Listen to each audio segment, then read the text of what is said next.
주님의 온기로 나를 채우는 시간. J on Air.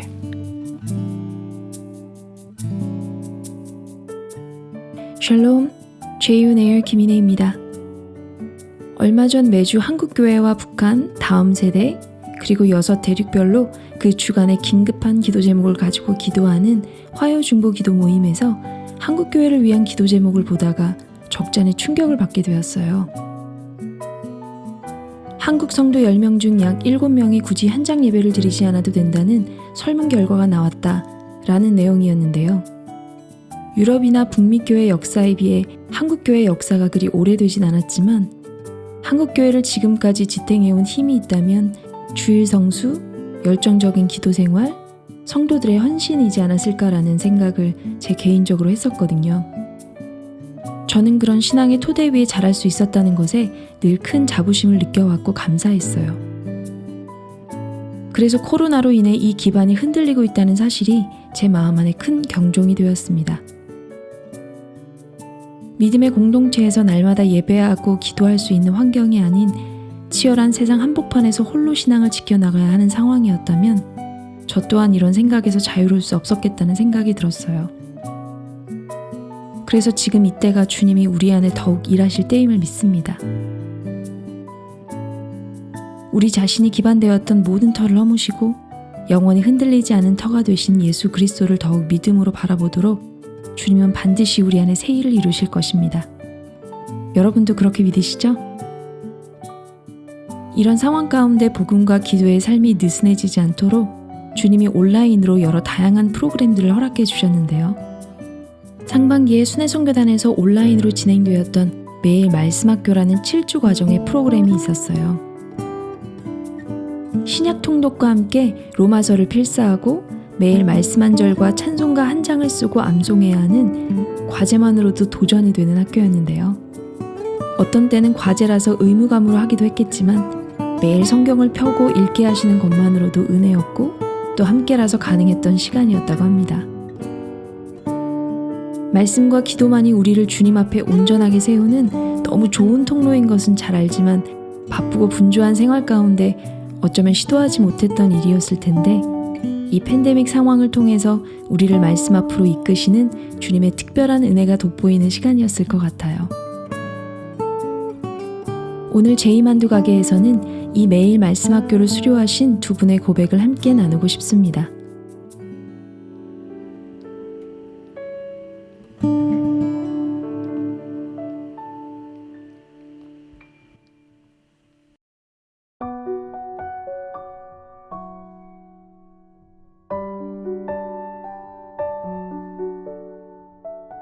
첫 번째 고백은 왕희선 목사님의 고백입니다.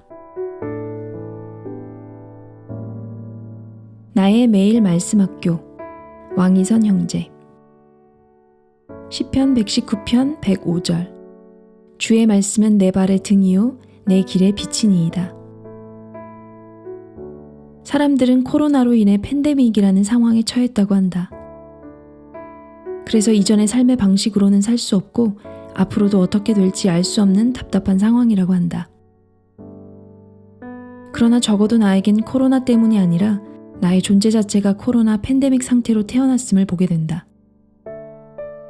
나의 삶은 무엇 하나 내가 원하는 대로 살 수 없고 불편한 미래를 예측할 수 없는 시간의 연속이었다. 그래서 늘 답답하고 두렵고 걱정과 염려로 살아왔다.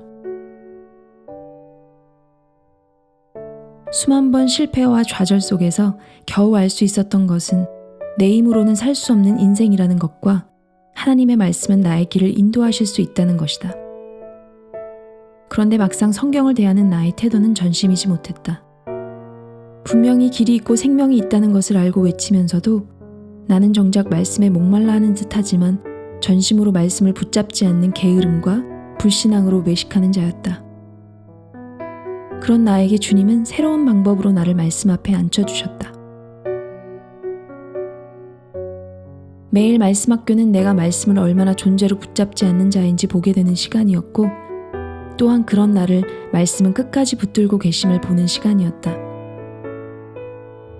언제나 항상 주님이 이기시는 방법이지만 나는 아니고 주님이 옳은 일을 보여주시는 것이다. 이럴 때마다 나는 무릎을 꿇고 주님의 방법에 굴복할 수밖에 없도록 하신다. 그러나 비참한 굴복이 아닌 감탄과 죄송함과 사랑함, 그리고 말로 표현할 수 없는 은혜로 자원하여 굴복하게 하신다. 이건 나에게 아주 행복한 시간이다. 매일 말씀학교에서 선포되는 말씀을 다 기억할 순 없지만 한 가지 분명한 것은 성경의 모든 곳에 예수 생명이 넘쳐나고 있음을 보게 되었다. 이것은 살고 싶은 사람은 누구나 듣기만 하면 살아난다는 말씀이 실제임을 증명하는 시간이었다. 코로나 팬데믹이 문제가 아니라 하나님의 말씀 없이 방황하는 인생이 문제인 것이다. 그래서 내 발의 등불로 한 걸음 한 걸음 인도함을 받는 길은 가장 안전하고 완전한 걸음이 된다. 나는 그동안 내가 걸어가 보려고 애쓰고 노력했지만 그때마다 넘어지고 부딪히고 쓰러지고 힘들었다. 하루에도 수십 번 포기하고 싶다는 마음이 들기도 했다. 그러나 말씀이 있는 한 결코 포기할 수 없고 지쳐서 끝나는 일이 없음을 매일 말씀학교를 통해 다시 확인하였다. 7주 만에 신약 성경을 통독해 본 적이 얼마만인가. 기억이 안 날 정도로 게으르게 살았다. 매일 말씀학교는 나에게 다시 도전할 수 있는 기회를 주었다. 그리고 어떻게 도전할 것인지 구체적인 방법을 제시해 주었다. 이것은 한 번의 훈련으로 끝나는 것이 아니라 내 평생에 스스로 할 수 있는 구체적인 훈련 방법이 되었다. 그리고 체질화할 수 있는 시간과 적응할 수 있는 기회를 주었다. 매주 말씀과 찬송과 암송은 내가 가장 믿음을 써야 할 부분이었다. 워낙 머리 쓰는 일을 싫어하는 나를 주님은 믿음 쓰는 일과 전심으로 서는 법을 배우게 하셨다. 한번 끈을 놓치면 다시 다잡기 어려운 나의 성향과 마음을 무시하고 다시 시작하는 일은 쉽지 않았다. 그러나 놓친 그곳에서 다시 시작하기 위해 마음을 다시 고쳐잡고 주님을 의지하려 할 때는 말씀이 내 안에서 일하시는 시간이 되었다. 말씀학교는 끝나지만 내 안에서 일하시는 하나님의 말씀은 영원토록 함께 하시며 나를 한 걸음 한 걸음 인도하실 것을 기대한다. 주님이 하셨습니다.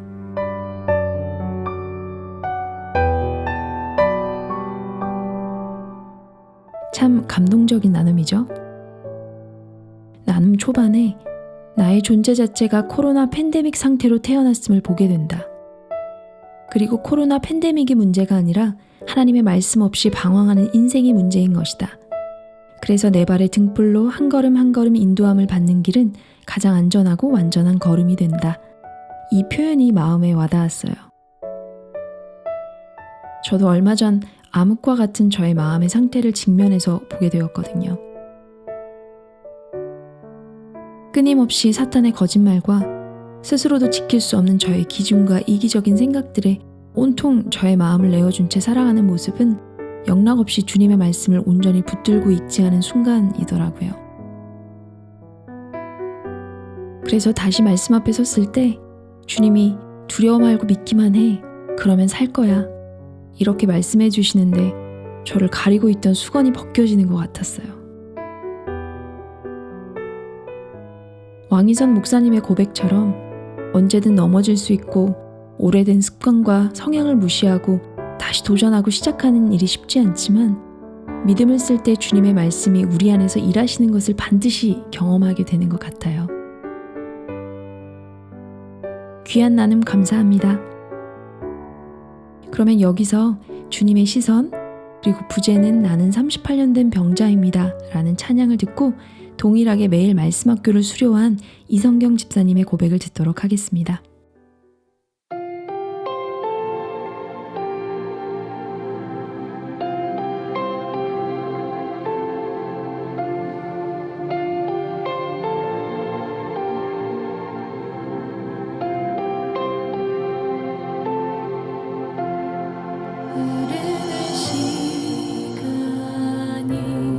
한숨만 남기고 반복된 시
지금 이곳에서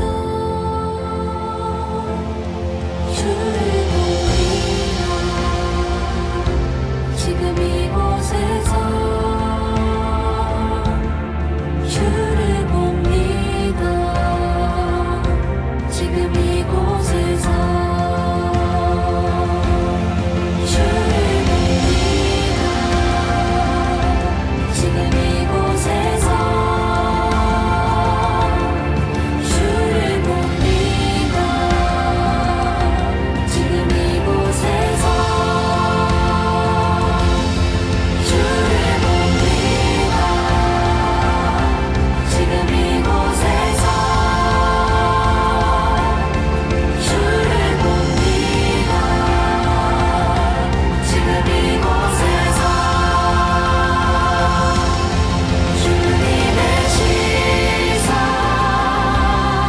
나를 비추시고 상처난 내 맘 만지시네. 말씀하시고 회복해 하시네. 주의 사랑이 다시 살게 하시네. 주님의 시선 나를 비추시고 상처난 내 맘 만지시네. 말씀하시고 회복해 하시네. 주의 사랑이 다시 살게 하시네. 주님의 시선 나를 비추시고 상처난 내 맘 만지시네. 말씀하시고 회복해 하시네. 주의 사랑이 다시 살게 하시네.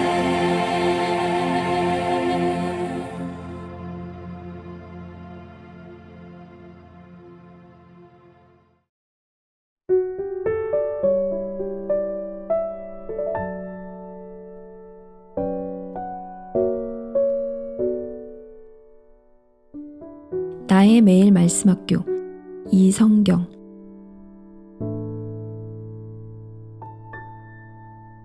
코로나로 인하여 갑자기 실직하게 되었다. 직장 생활을 하면서 주일도 근무를 해야 했기에 처음에는 어떻게든 주일 성수를 하기 위해 애를 썼지만 8년간 투병 생활을 하고 계시는 어머니를 케어하면서 직장 생활을 동시에 하는 게 지치고 힘겹다는 핑계로 한 번, 두 번 빠지게 된 주일 성수는 처음이 어렵지 그 이후로는 크게 어렵지 않았다. 2년 가까이 예배 생활을 하지 않으니 티끌만큼 있던 믿음도 사라지는 듯 했다. 실직을 한 후 온전히 어머니만 케어할 수 있게 되었지만 상태가 훨씬 더 나빠지는 어머니를 보면서 절망의 나락으로 떨어져서야 하나님을 다시 찾게 되었다. 그러나 한 번 다친 마음은 쉽게 열리지 않았고 넘어지고 일어나고를 반복하다가 문득 나의 신앙생활은 30년 가까이 됐는데 왜 항상 그 자리일까? 라는 생각이 들었다. 그래서 다시 회복하고 싶은 마음이 들었지만 혼자 힘으로는 지속적으로 말씀과 기도 생활을 유지할 자신이 없었다. 그래서 함께할 모임을 찾던 중에 마침 아는 분의 소개로 매일 말씀학교에 참여하게 되었다. 매주마다 듣는 강의를 통해 내가 얼마나 죄인이며 쓰레기와 같은 존재인지 알게 되면서 말씀대로 살기를 원했지만 그것도 내 맘대로 잘 되지 않았다. 예수님께서 하나님께 순종하신 것처럼 나 또한 나를 버리고 주님의 사랑 안에서 그 사랑을 전하며 주님의 나라와 주님을 위해 살기를 바라지만 나의 옛 자아와 습관들이 나의 발목을 잡았다.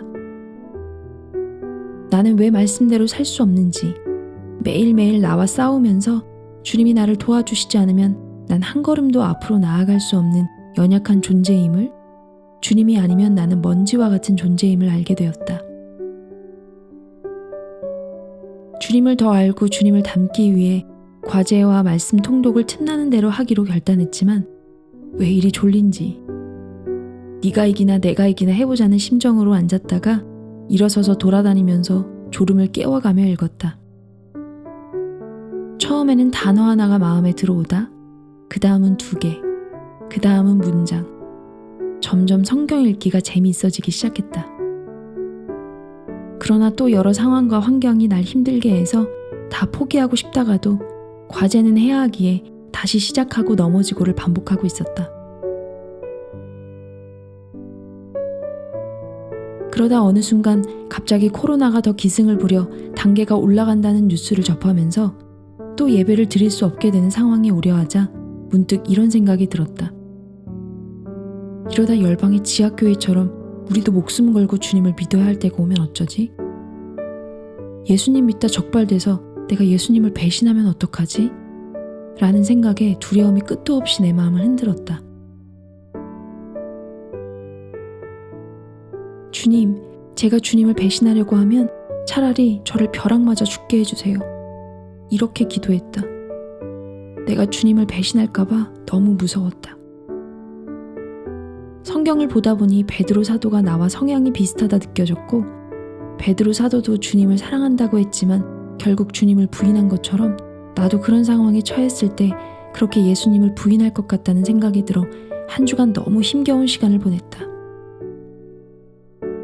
그러다 강의 시간에 믿음의 사도들에 관하여 말씀을 하시는데 베드로 사도에 대해서도 말씀하셨다. 요한복음 21장 18절에서 19절. 내가 진실로 진실로 내게 이르노니 내가 젊어서는 스스로 띠띠고 원하는 곳으로 다녔거니와 늙어서는 내 팔을 벌리리니 남이 내게 띠띠우고 원하지 아니하는 곳으로 데려가리라. 이 말씀을 하심은 베드로가 어떠한 죽음으로 하나님께 영광을 돌릴 것을 가리키심이러라. 이 말씀을 하시고 베드로에게 이르시되 나를 따르라 하시니.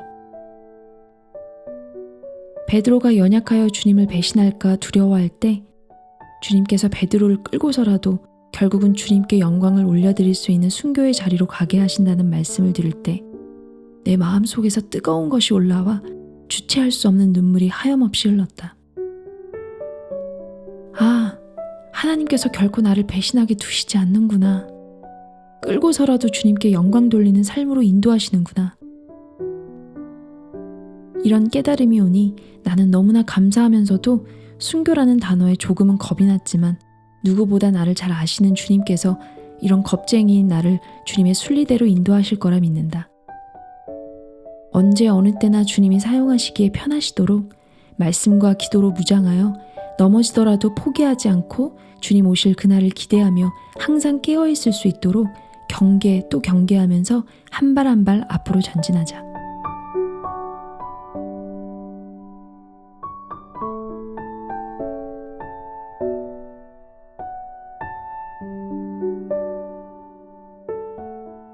이성경 집사님의 진솔한 나눔 또한 감동이 되고 도전이 되네요.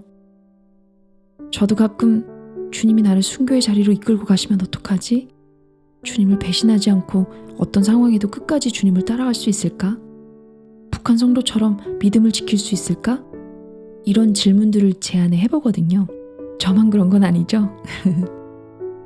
특별히 순교자의 이야기를 들을 때면 한 번씩 질문해 보게 되는 것 같아요. 그러나 늘 대답은 주님이 날 잘 아시니까 그런 때를 지나갈 힘을 주시겠지? 라는 거였어요.